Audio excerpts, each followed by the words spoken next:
En mis sueños, aún escucho el eco del grito de batalla que diferenciaba al gigante. Su voz rugía como el trueno que anuncia la tormenta, y la tierra misma parecía temerle. Yo lo vi combatir de cerca, fui su escudero, sostuve su lanza durante mucho tiempo, el que caminó tras sus pasos desde la juventud hasta la fatal mañana en el valle de Ela. No escribo esto para glorificarlo, sino para recordar cómo un hombre de carne y furia desafió a un ejército entero, en una época donde un solo hombre peleaba las más terroríficas batallas en duelos personales, en representación de todo un reino. Ese era Goliat. Una carta de guerra, la más fuerte que tenía nuestro reino, era el gran ganador de cientos de batallas. No había hombre alguno sobre la tierra que se midiera en duelo y lograra resistir un solo ataque. Un momento contra este gran paladín era como sumergirse en la más grande tormenta o en un callejón sin salida. Pero el destino tenía un giro diferente para nuestro pueblo, y perdió ante una piedra lanzada por un chico. Goliat era un guerrero originario de Gat, una de las 5 principales ciudades filisteas, junto a su hermano Lahmi. Este combatía en otra unidad militar. Su estatura era de 3 metros, un hombre corpulento, y eso lo convertía en un hombre extraordinariamente alto y fuerte. Pertenecía a un linaje de gigantes de nuestra región conocidos como los Anakim, guerreros de pueblos antiguos de gran estatura que habitaban Canaán. Goliat era un campeón de guerra, un hombre cuyo carácter fue forjado al calor de batallas singulares. Su armadura pesaba más de 57 kilos, un poco más de mi peso. Goliat era el símbolo viviente del poder militar filisteo. Yo fui el escudero de Goliat de Gat, el campeón de los filisteos, el orgullo de nuestro pueblo. Ahí nací, en Gat, la ciudad fortificada de los filisteos, símbolo de poderío, fertilidad y poder económico de la región, donde el hierro era más preciado que el pan. Desde niño vi a los herreros moldear espadas con fuego y sudor. Allí también forjaron la impresionante lanza de Goliat. Él era ya un mito viviente cuando yo apenas aprendía a sostener un escudo. Superaba a todos en estatura aún en su temprana edad, y sus brazos parecían columnas de bronce. Decían que su fuerza era un regalo de Dagón, nuestro dios, quien había tejido sus músculos especialmente para hacerlo un mejor combatiente y ser una unidad táctica militar letal nunca antes vista en la región y sus alrededores. Me escogieron para servirle cuando tenía apenas 17 años, luego de demostrar mis habilidades en la guerra. Pero ya Goliat era un guerrero experimentado en las batallas. Mi tarea era sencilla: cargar su lanza, pulir su armadura, caminar y observar de cerca al hombre que todos temían en las batallas. Goliat servía a mi señor, el rey Aquís. Era un rey que le encantaban las alianzas. Era un estratega militar implacable, señor de los filisteos. En aquellos días, la guerra con Israel era constante. No luchábamos por conquista, sino por venganza, por derrotarlos juntamente con su Dios. Goliat, al igual que yo, creció oyendo historias de guerras pasadas, viendo a su pueblo luchar contra Israel, lo que alimentó su deseo de ser el instrumento de victoria definitiva. Eran muy frecuentes las confrontaciones y desquites luego de cada ataque propinado por cada ejército. Los israelitas decían servir a un solo Dios, invisible, el Dios viviente que decían ellos que habitaba en sus corazones, y en sus templos no tenían imagen alguna de él. Mientras nosotros ofrecíamos sacrificios a Dagón, quien nos otorgaba las victorias en cada batalla en la que nos encontrábamos, también hacía que nuestras tierras fueran fértiles y a la vez la conexión con el mar. Dagón habitaba en los templos de cada una de nuestras ciudades, con su mirada impactante tallada en piedra. Cada batalla era una ofensa entre divinidades. Goliat, como guerrero de élite, decía que él mismo era la personificación del juicio de Dagón y Astarte sobre los hebreos, el puño del mar levantado contra la soberbia del desierto. Recuerdo el peso de su cota de malla, 5.000 ciclos de bronce.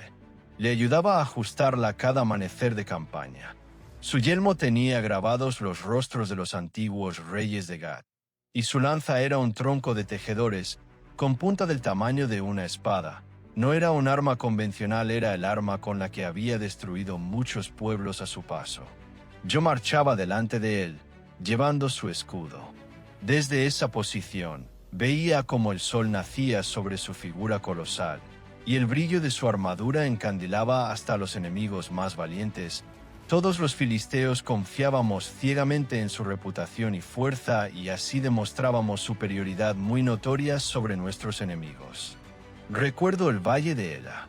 Era fértil, una llanura abierta entre colinas con muchos afluentes hídricos.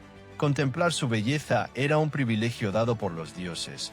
Ahí se alzaban los campamentos de Israel y Filistea para darse cita a una gran confrontación militar. Durante 40 días, ambos ejércitos nos observábamos sin movernos. Los carneros morían por el calor, las antorchas se apagaban por cansancio, y el aire se espesaba de miedo.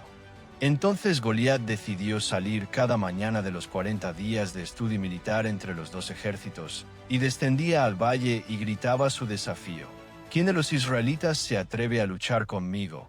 Y el perdedor de tal encuentro serviría al vencedor. Nadie respondía. Cada día su voz se sonaba más segura y su orgullo más grande. Desde el campamento de Israel no había ninguna respuesta, y esto también nos inquietaba en gran manera. En algunas ocasiones se refería que algo tramaban en medio de tal silencio, pero en sus ojos yo veía algo más: la espera, la necesidad de un rival digno.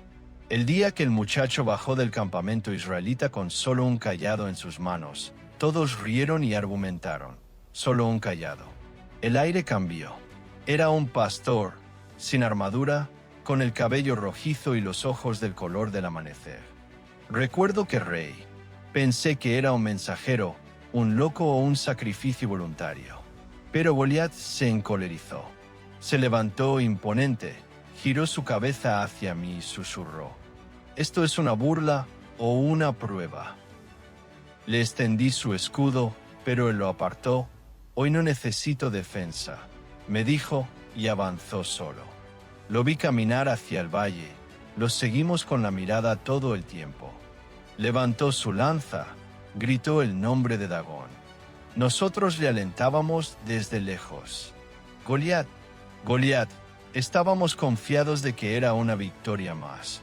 Así como habíamos vencido a otros ejércitos en muchas batallas anteriores, confiábamos que nuestros dioses nos respaldarían, y que al caer la tarde, Israel y su Dios pasarían a ser nuestros sirvientes, y así terminarían largos años de confrontación. Yo estaba cansado de estar tanto tiempo lejos de casa, y al fin veía cerca el regreso, poder abrazar a mi madre y contarles a todos que habíamos obtenido otra victoria. Ver a Goliat como siempre después de cada batalla ganada al mismo ofrecer el sacrificio a Dagón, Baal y Astarte. Ninguno de nosotros tomamos en nuestras manos las armas, ni usamos nuestros cascos, ni escudos, solamente estábamos expectantes a lo que ocurriría, aunque estábamos seguros y confiados de que pasaría. ¿Soy acaso un perro para que vengas contra mí, con palos?, gritó el gigante, y su voz retumbó en las colinas y se escuchó en todo el valle el eco de tan sorprendente voz. El muchacho levantó la mirada, y en ella vi algo que no comprendí. Una calma imposible. Pero, si solo es un niño, susurré. Cuando se puso de pie y corrió hacia un arroyo, vi toda una infancia e inexperiencia retando a 1000 batallas frente a él. Era como una escena donde un conejillo reta a un enorme león. Vi su cara de infante y su cabello rojizo emerger del arroyo con una pequeña bolsa pastoril en su cintura y una honda en sus manos.